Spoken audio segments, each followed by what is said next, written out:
Bonjour, c'est Moma, Moma School sur YouTube.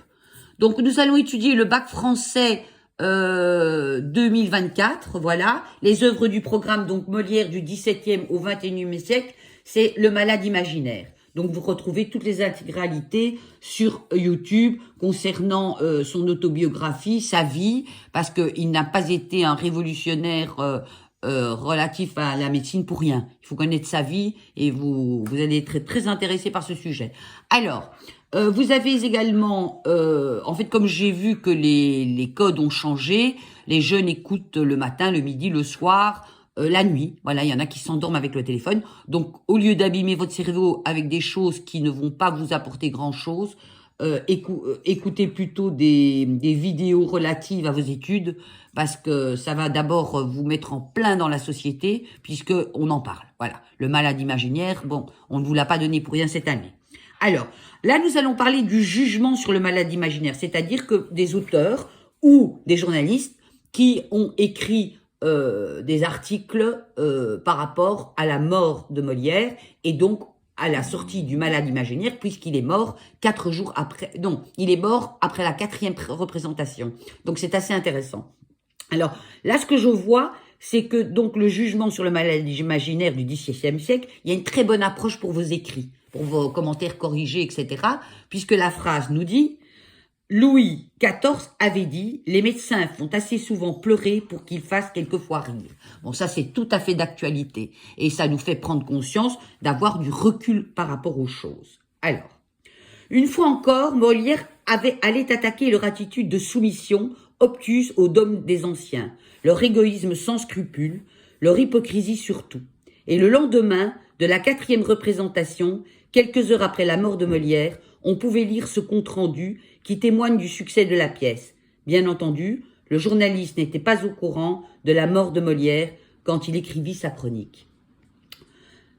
Notre vrai Terence français, qui vaut mieux que l'autre 100 fois, Molière, c'est incomparable et de plus en plus admirable, attire aujourd'hui tout Paris par le dernier de ses écrits, où, d'un malade imaginaire, il nous dépeint le caractère avec les traits si naturels, qu'on ne peut voir de portrait tel la faculté de médecine, tant soit peu, dit-on, sans chagrine.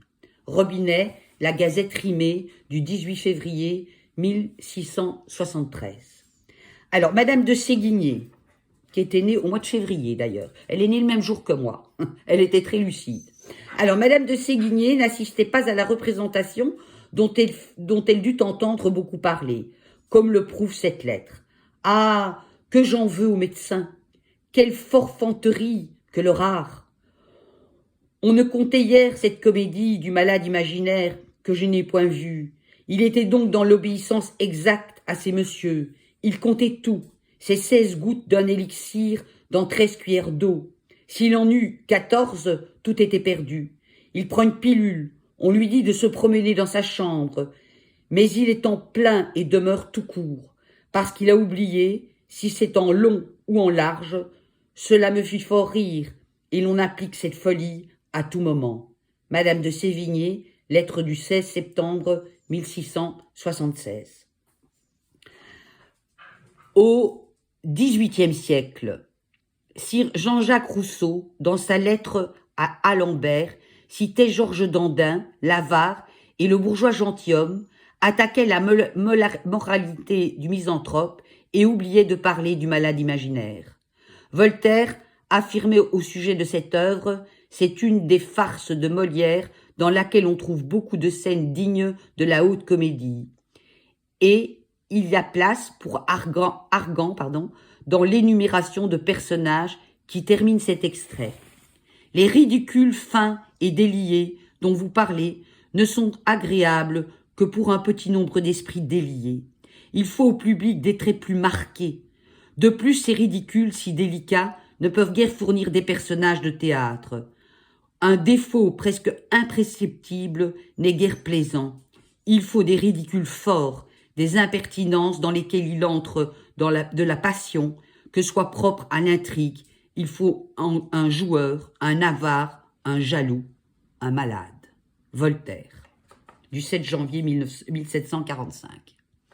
Enfin, au XIXe siècle, Goethe avait remarqué surtout la scène si singulière en son genre où Argan interroge Louison. Goethe semble, en tout cas, croire qu'Argan est réellement désespéré devant sa fille morte, alors qu'il est plus simple de penser qu'il entre dans le jeu de la jeune fille. Du reste, si nous avons d'autres modernes, nous voulons apprendre bien diriger nos efforts pour réussir au théâtre.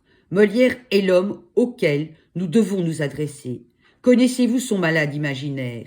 Il y a là-dedans une scène qui, toutes les fois que j'ai mis cette pièce en scène, se montre à moi comme le symbole d'une connaissance parfaite des planches. Je veux parler de celle où le malade imaginaire interroge sa petite fille Louison pour savoir d'elle si un jeune homme ne s'est pas trouvé dans sa chambre de la sœur aînée. Tout autre qui n'aurait pas entendu son métier aussi bien que Molière aurait fait à l'instant même et tout simplement raconté l'histoire de la jeune Louison et tout eût été fini. Mais combien Molière, par une multitude de motifs qui retardent cette découverte, soit animé cet examen et impressionné le spectateur. D'abord la petite Louison affecte de ne pas comprendre son père, ensuite elle nie qu'elle sache quelque chose, puis menacée de verge, elle tombe et fait la morte. Enfin, au moment où son père s'abandonne au désespoir, elle se relève et son évanouissement, simulé avec un air qui respire, à la fois la ruse et la gaieté, et se décide à faire, peu à peu, des aveux complets. Goethe.